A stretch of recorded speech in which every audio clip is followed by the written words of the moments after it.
I was with Victoria Vance for 7 years, and I spent all my savings to help her become a dazzling star in the business world. But the day her old flame returned, they put on a show of raw passion right in front of me. Victoria gave him the position, the shares, and the title he wanted.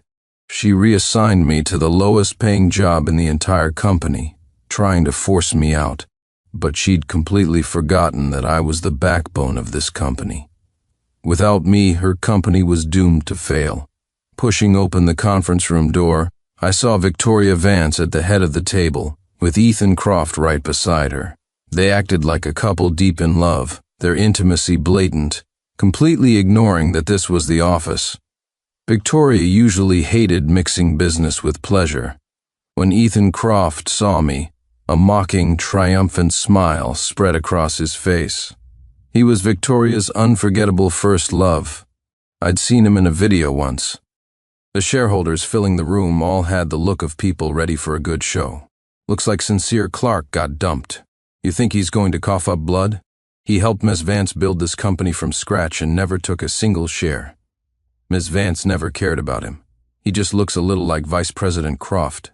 She only ever saw him as a stand-in. Wait, Vice President Croft? Just 2 days ago, Victoria was sending me sweet messages on WhatsApp. Yesterday, Ethan Croft showed up, and today he has replaced me? Ethan stood up and lazily walked over to me, looking down his nose at me.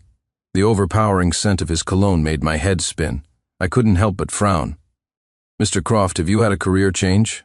He acted as if he didn't understand the dig, waving a stamped, official-looking document in my face.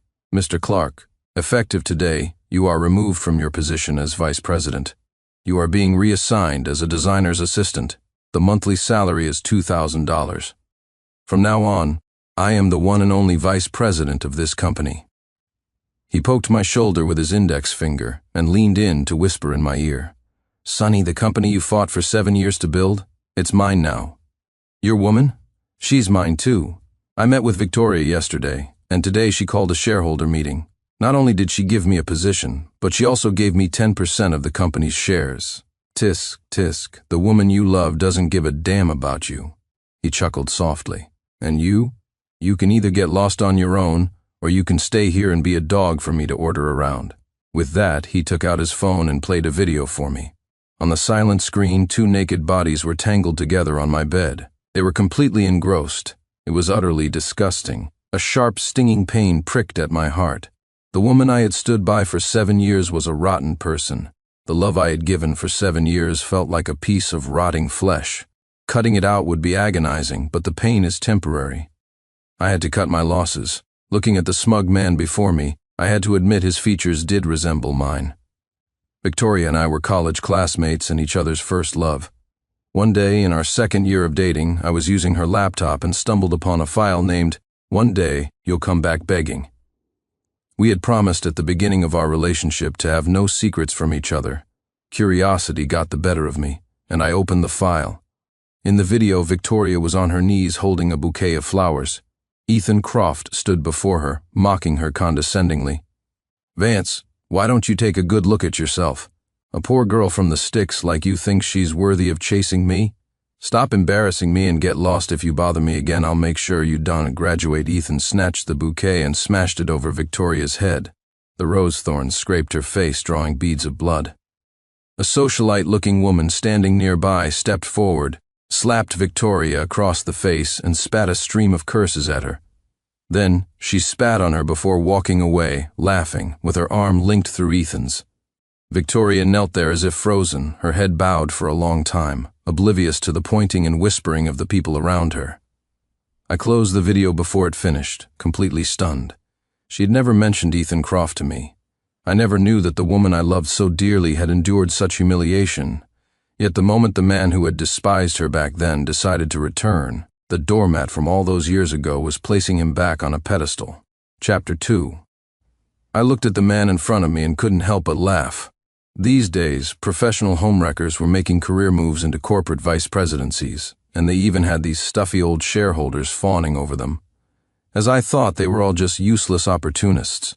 It was time to pull the weeds and deal with the dogs. I reached out and locked his phone screen. Mr. Croft, I have to say I'm quite impressed. As the rightful partner here, I've had my title and position completely replaced by you. The best part is if I quit in a fit of rage, I won't get a cent of severance. But if I stay, I'll have to watch you two flaunt your love in my face every day, which is worse than swallowing a fly. Mr. Croft, this must be your most successful conquest as a homewrecker, isn't it? The expression on Ethan's face was priceless. The hunger for gossip in the shareholder's eyes intensified. Sincere Clark, that's enough. Victoria slammed her hand hard on the conference table. Ethan raised his hand to strike me, but I blocked it. Mr. Croft, don't tell me your father is also behind your decision to latch onto Ms. Vance now?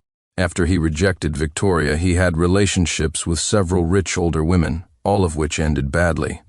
Later, the Croft family's fortunes declined. To secure funding, his father made him become a kept man for a married woman. But the husband was no pushover, and Ethan was beaten in the street so badly he was nearly disfigured. The Croft family soon went bankrupt, and his father landed in prison. The last thing the rich woman did for him was to cover up these scandals. But I had still managed to get my hands on all the information about him. With nowhere else to turn, Ethan Croft found Victoria, and unexpectedly she still saw him as the cool, unattainable guy from campus. Ethan's eyes widened in fury. The next second, his body went limp, and he collapsed into the arms of Victoria, who had rushed to his side. He started sobbing. Victoria, I know Mr. Clark is hurt, but no matter how angry he is, I'll take it, whether he hits me or yells at me. But he shouldn't have brought my father into this. And, you should tell him, was I the one who interfered, or were you the one pursuing me all along? The look Victoria gave me was laced with poison. Sincere Clark, if you still don't get it, let me be blunt. We are broken up. If you dare bully Ethan again, I won't be so polite. Then she looked at Ethan in her arms with tenderness. Ethan, I already transferred $20 million this morning to take care of things for your father. Don't worry, your father's business is my business. She looked up at me, her eyes devoid of any warmth. That's right. I've been pursuing Ethan all these years. I never liked you. Ethan, who had been rubbing his eyes, broke into a teary smile. He shot me a sidelong glance, one corner of his mouth curling up as he secretly gave me the middle finger. Suppressing the fire in my heart, I looked directly at this woman who had become a stranger to me. Victoria Vance, when my father needed heart surgery, I asked you for $50,000. You didn't give me a single cent. So what if I didn't? Your father didn't die, did he? I had only found out about this yesterday. Back then, Victoria had insisted on starting a company, refusing to work for anyone else. My family put up $500,000, my parents' entire life savings. Her family contributed $100,000. That $600,000 became our startup capital. She said I had a talent for design and was adamant about opening a fashion design company. I was incredibly moved at the time and worked myself to the bone, sketching designs for the company day and night. But in the second month after we started, my father had a heart attack and needed surgery. He called Victoria for $50,000, but she told him all the money was invested and there wasn't a spare cent. She even said that it was my decision. In the end, my mother had to beg relatives for the money, enduring countless scornful looks and taunts that she was a fool who had given away both her daughter-in-law's family's money and her own son. Fortunately, my father recovered well after the surgery. Chapter 3, I couldn't hold back any longer and slapped Ethan hard across the face. Sincere Clark, are you insane? Ethan shrieked, clutching his face. My fingertips had grazed his cheek. He looked like he wanted to hit back, but instead he crumpled back into Victoria's arms, crying and wiping his tears. Rage burned within me. Victoria Vance, this is what you owe me, and my family. Sensing trouble, the shareholders quickly filed out of the room. Victoria's face was cold as ice. Sincere Clark, I never knew you were the kind of man who would resort to violence. I should have broken up with you long ago, I laughed, a laugh born of pure fury. Should have broken up with me long ago? Victoria Vance, you played your cards beautifully. When you insisted on starting this business, you were just betting on whether you could win. Win, and you'd have a chance to get Ethan Croft back. And you were right, you won. You also got arrogant. With a wave of your hand, you gave him 10% of the shares, while I, your partner who struggled with you from the very beginning, never received any extra compensation. Instead, you kicked me to the curb without a second thought. Victoria showed no sign of panic at being exposed. She was perfectly composed. Since you already know, I might as well tell you. It's a good thing Ethan came back. If he hadn't, I might have settled for you. Sincere, Clark. You're very capable professionally, but you're just not smart enough. You're too easy to deceive. All I had to do was whisper a few sweet nothings, and you were willing to kill yourself for me and the company." Her words were like 1,000 arrows piercing my heart. In that moment I made a decision. Fine. I thank you for your honesty, Victoria Vance. I will be there to watch you fall." I turned and walked out of the conference room. Behind me, I heard Ethan's curses. "Victoria, do you think that bastard will quit now?" "He definitely will. I provoked him on purpose. He won't get a single penny of compensation on the way back to my office." My mind replayed the past 7 years of struggle. In the early days of the business, Victoria spent her days at endless dinners, drinking until she was hospitalized with stomach bleeding multiple times.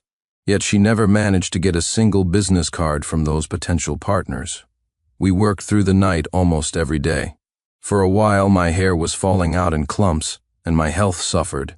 The $600,000 disappeared quickly, and we fell deep into debt with the bank.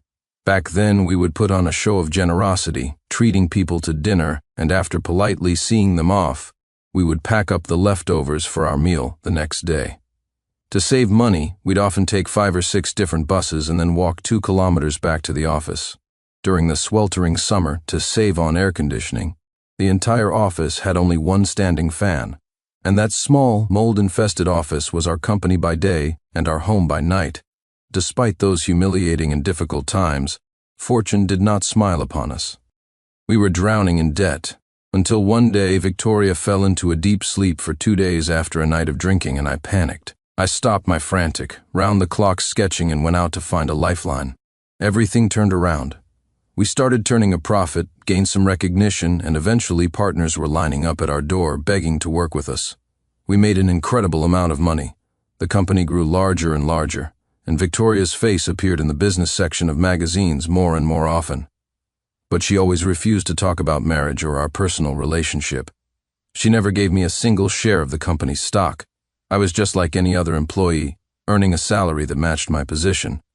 Chenyu Design Company Limited, she'd always said the name, meant remember where you came from. It turned out the company name itself was just a tribute to the two of them. So be it.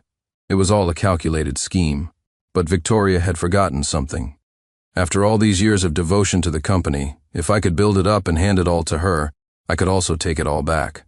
Chapter 4. When I reached my office, I found all my personal belongings stuffed into a large black trash bag, slumped crookedly by the door. My desk was now covered with Ethan Croft's things.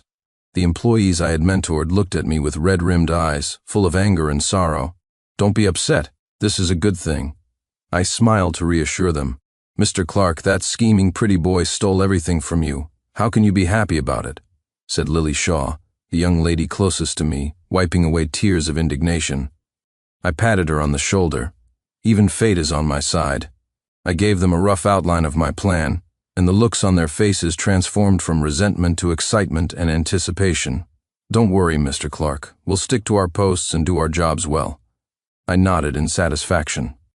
Just then, Ethan's loud, excited voice, laced with fawning flattery, echoed down the hall. "Ah, Miss Sterling, you're here. Your presence truly brightens up our company." Through the floor-to-ceiling glass wall, I saw the formidable businesswoman in the hallway, Isabel Sterling, her face stern behind dark sunglasses. She was the chairman of the Oriental Group, known for her swift and decisive actions. Through the glass, Ethan shot me a triumphant and provocative look. The emotions my colleagues had just managed to suppress flared up again. "Mr. Clark, you've been handling the collaboration project with Miss Sterling for so long, and now she's just going to steal the final result." I was unconcerned. "You can only eat as much as your bowl can hold. I'm afraid our Mr. Croft has the appetite, but not the stomach for it." All the gloom lifted at once. They understood my meaning and returned to their desks, reassured. I picked up the trash bag from the floor and walked to a desk in the farthest corner. It was the workstation Ethan had assigned me, covered in dust. I cleaned up my things and sat down to organize my next steps. A moment later, a shadow fell over me. Ethan leaned over my desk, his hands planted on the surface, looking down at me. "I've heard you have a strong stomach, Sonny Clark, and today I've seen it for myself. Your woman and your job have been stolen, and even $100 million project was snatched away by me. Yet you can still stay here quietly and be a dog. Do you really not care, or are you trying to win Victoria back? Let me tell you, I love stealing other people's partners. I couldn't do anything to the people who bullied me in the past, but you're different.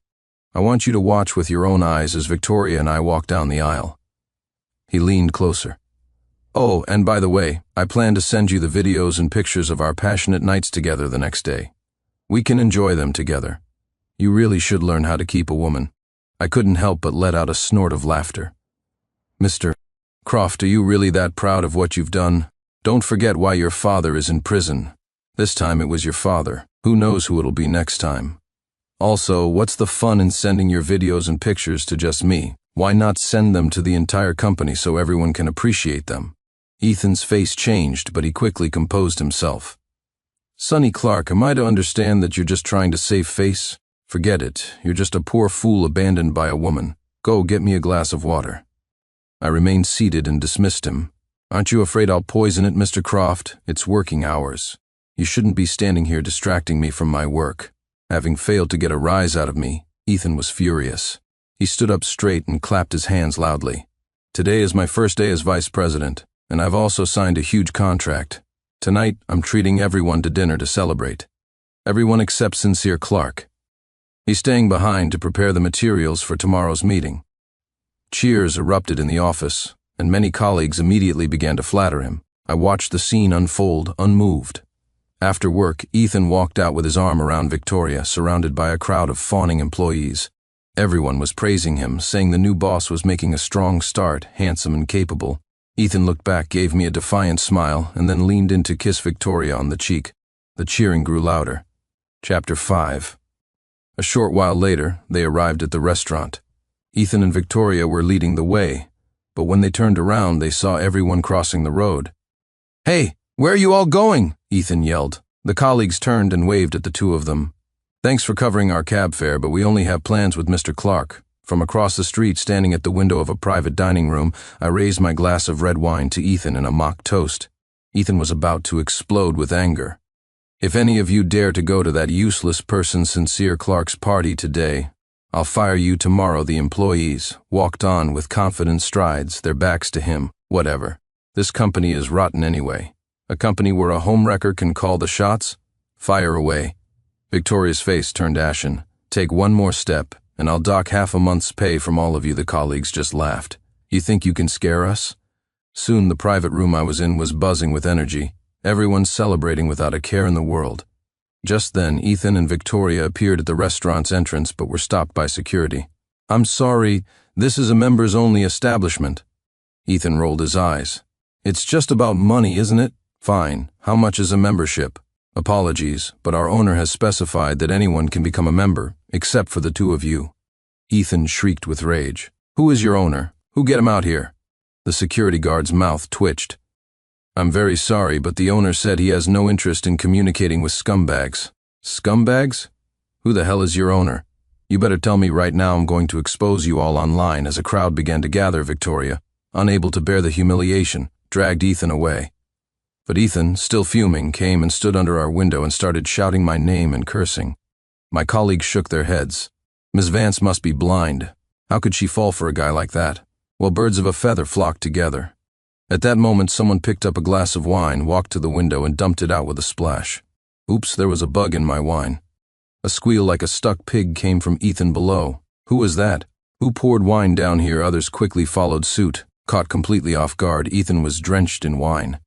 Just then, my phone rang. It was Victoria. I was about to decline the call, but someone gestured for me not to. They took my phone, answered it, and put it on speaker. Sincere scumbag woman, scumbag woman, scumbag woman. Everyone chanted in unison, their powerful voices echoing through the room. Victoria didn't get a chance to say another word. She eventually hung up and dragged the pathetic Ethan away. I looked at these colleagues, all around my age, who had fought alongside me, and a smile touched my lips. I knew they were standing up for me. Some of them had been recent graduates unable to find a job. Others had been laid off from other companies. I gave them a chance. I never demanded overtime, never promoted a toxic work culture, ensured all public holidays were observed, and even provided menstrual leave for female colleagues and 5 unhappy days off for everyone. Our benefits were superior to any other company in the industry. As a result, our company had an extremely low turnover rate and exceptionally high productivity.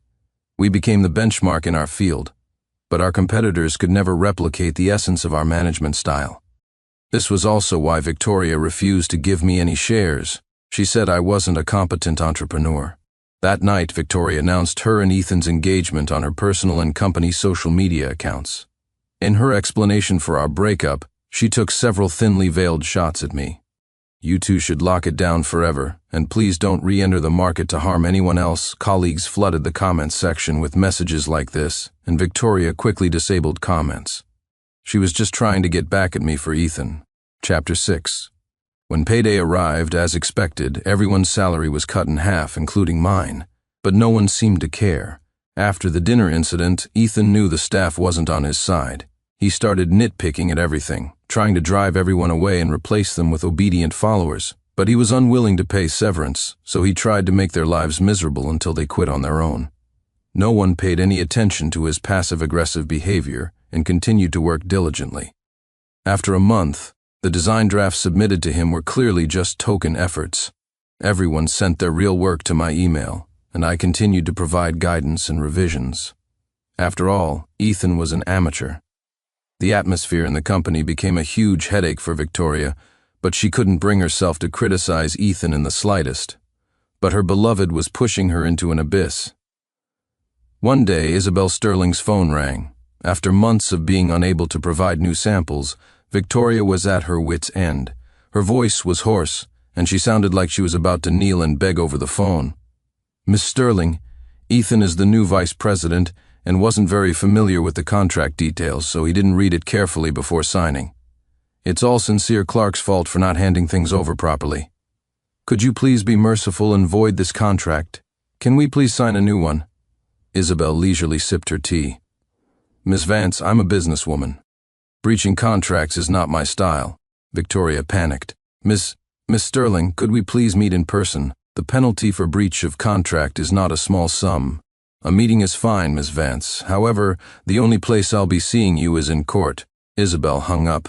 Victoria kept calling back, but Isabel simply ignored the calls and set her phone to silent. Scumbag woman, I despise people who betray trust. When Isabel looked at me, her face was full of frustration and anger. "Xian, I feel so bad for your past 7 years. The penalty is $200 million. I'll transfer it to you tonight." "No, Izzy, we split it 50-50 as we agreed." Isabel was displeased. "You don't see me as a friend, do you? Xian, I never intended to split this money with you. It rightfully belongs to you. You gave so much for her. No one knows better than me what you've been through these 7 years. And I love taking out the trash around me. In the early days of the business, when we were on the verge of giving up, I went out searching for a way to survive. That's when I met the most important person in my life, my friend, Isabel Sterling. On a scorching summer day, after being rejected by more than 10 factories, I dejectedly boarded a bus back to the office. Suddenly, a middle-aged man sitting in front of me clutched his chest and cried out in pain, looking like he was about to collapse. The young woman beside him screamed in terror. Dad, what's wrong? Don't scare me." Without a second thought, I took out the heart medication from my bag, popped out a pill and gave it to him. I had just bought it for my own father at a pharmacy earlier that day. "Hey, what did you give my father? If anything happens, I'll never forgive you." Isabel glared at me furiously. She even demanded the driver take the bus to the police station. I was extremely anxious myself. What if I had given him the wrong medicine? Chapter 7. Fortunately, Mr. Sterling started to recover. He slowly sat up straight. "Thank you. My doctor warned me that my heart might..." He sighed. "I'm getting old, I have to accept it." "Dad, you're not old at all. I'm taking you to the hospital for a full checkup right now. Don't overthink it." After she finished, she glanced at me, the hostility in her eyes completely gone. "Thank you." Her tone was awkward, which made me smile. Isabel got angry again. "What are you smiling at? From that day on, we became friends. When Isabel was very young, her mother abandoned her and her father. Mr. Sterling raised little Isabel on his own, turning a small workshop into a small factory, then a large one, and eventually the largest garment manufacturing plant in the region, with endless orders and profits. But suddenly, rumors about Mr. Sterling began to spread everywhere, and their business partners looked down on them. Mr. Sterling valued his reputation more than money, and being older, he couldn't handle the stress and eventually collapsed. The factory's problems snowballed overnight, like a flood from a broken dam, completely uncontrollable. They laid off their employees and planned to use their remaining funds to start a small, quiet business. That's when we met. Grateful for my help, Isabel offered to take on my orders for free before the factory completely shut down. That was how Chenyu Designs survived. Once our clothes hit the market, they were an instant hit with young people, and follow-up orders skyrocketed. Their factory became busy once again. Isabel had her father rest and took over management of the factory. She was never one to admit defeat, and certainly didn't care about baseless slander. From then on, the small factory transformed again, once more becoming a giant in the industry. Isabel's reputation as a powerhouse businesswoman spread, and those who had crossed her met with miserable ends. Isabel gave a wry smile. Do you know who spread those rumors about my father back then? It was my mother. She saw my father was making money, so she came back asking for some. When he refused, she came up with a vicious plan. If she couldn't have it, no one could. She tilted her head back and drained the tea from her cup. The only reason I didn't completely destroy her was because of my father. He refused to give her money, but he was still holding onto a sliver of hope that she would come back. My father had never really let her go. Chapter 8. Of course, Victoria wasn't going to face Isabel in court. She had no choice but to transfer the $200 million. News of this spread quickly, and the industry rumor was that Victoria was unfit to manage Chenyu, and the company would go bankrupt sooner or later. Hearing the news, partners began contacting Victoria to inform her they would not be renewing their contracts. Soon, Chenyu Company's cash flow broke down.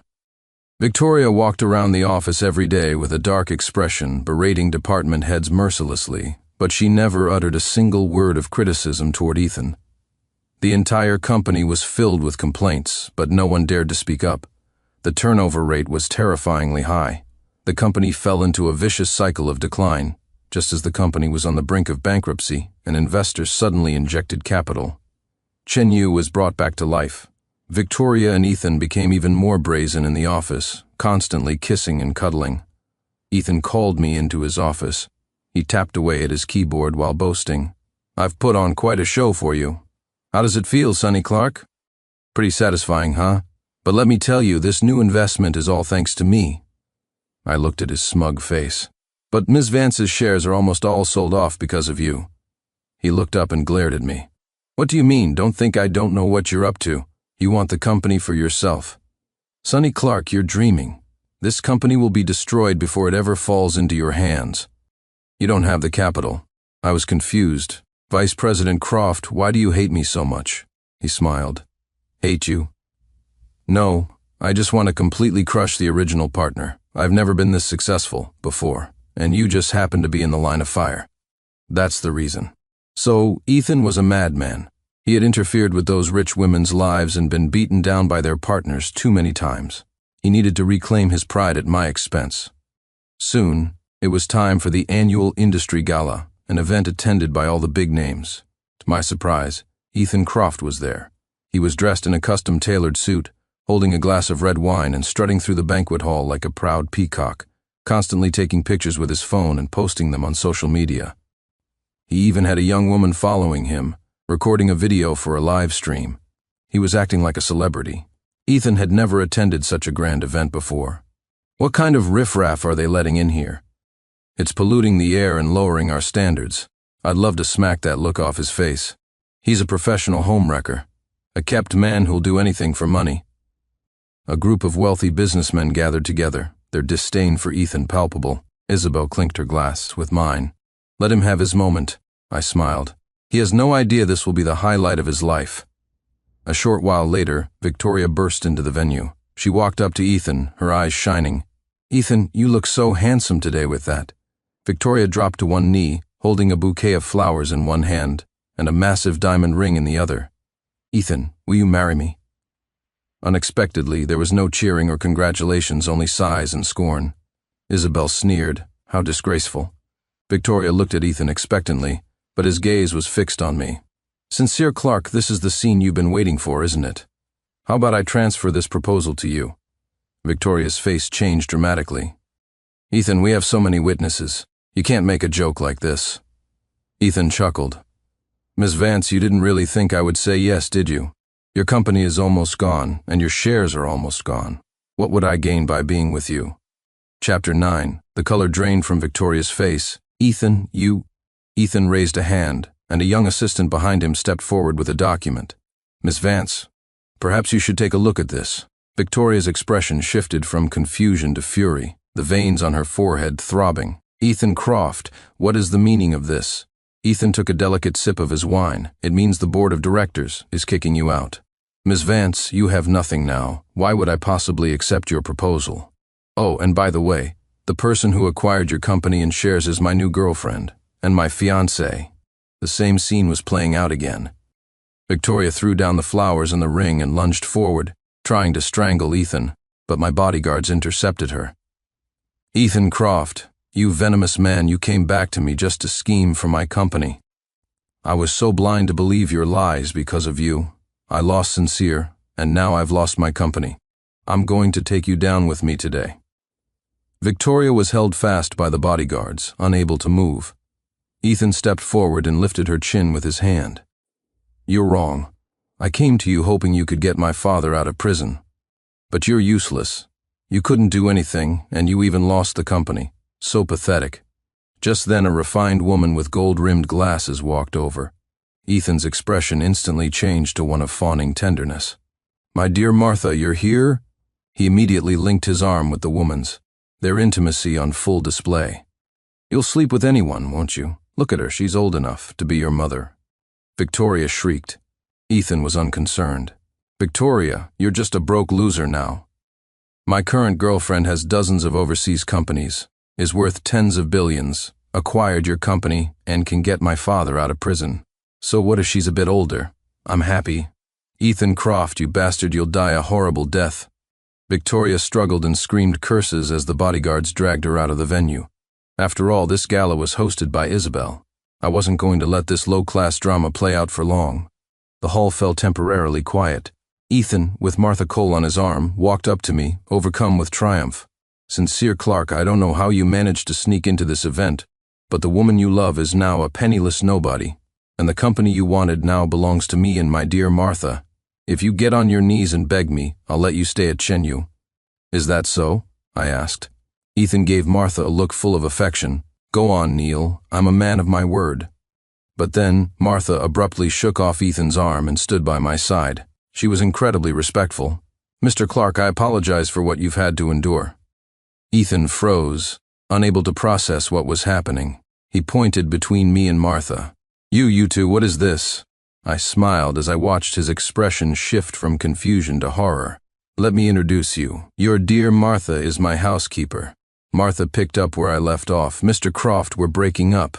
Ethan shrieked, what the hell is going on? I produced a contract and showed it to him. Actually, the one who acquired the company and the shares was me, not Martha. She was just acting on my behalf. Mr. Croft, I should thank you. If you hadn't worked so hard to coax Victoria into selling her shares, I never would have been able to push her out. Also, the person who told you I was planning to take over Chenyu and win Victoria back, which spurred you to act so quickly. That was also part of my plan. You should know, the employees I mentored would never betray me. The documents and photos Martha showed you of her overseas companies were all fake. Mr. Croft, we're even. Ethan's eyes were bloodshot. He screamed at the top of his lungs. Martha, you promised I sold my shares to you. You promised you would get my father out and give me an overseas company. Was that all a lie? Martha adjusted her glasses. Mr. Croft, I suggest you get a grip. Your father is never getting out of prison. And yes, I was just using you. Upon hearing this, Ethan, like an enraged beast, lunged at me. He was intercepted by my bodyguards. Sincere Clark, I'm going to kill you. I'm going to kill you. Ethan was thrown out, just like Victoria. Chapter 10. After the 2 dramatic episodes, I had the staff quickly clean up the venue, and finally there was peace. Martha Cole approached me. Mr. Clark, about what you promised. I immediately transferred $20 million to her, and she left satisfied. That was the deal we had made. Just then, Isabel emerged from backstage. I felt a little uneasy. Do you think giving her that money for your father's sake will make her change her ways? Isabel shook her head. Martha Cole was Isabel's mother. After she abandoned their family, Isabel took her mother's surname. Isabel stared blankly in the direction Martha had left. She caused my father's heart condition. Thankfully, he's recovered and has moved on, now seeing her as a stranger. Xian, thank you. This time I used you to get my own revenge. I clinked my glass with hers. We agreed, didn't we? We'd take down the scumbags together. The company was back in my hands. The first thing I did was get rid of the old shareholders, whose shares had already been sold. I doubled the salaries of my loyal employees, and my inbox was once again flooded with job applications. Isabel and I announced a high-profile partnership, and our previous partners came flocking back, begging to work with us. Shen Yun know, it was now Clark Sterling Designs became a leading enterprise in the fashion world. I managed the company alone, but I was earning more than ever before. One day I was at home cooking when the doorbell rang. On the monitor was Victoria's haggard face. She looked utterly worn out and spoke in a low, submissive voice. Xian, please forgive me. I was blind before. We went through 7 years of ups and downs together. Please, give me one more chance. She banged on the door with all her might. I opened the door a crack, and Victoria immediately dropped to her knees. Xian, please give me and give our past 7 years a chance. I looked down at this stranger, of a woman, my heart completely still.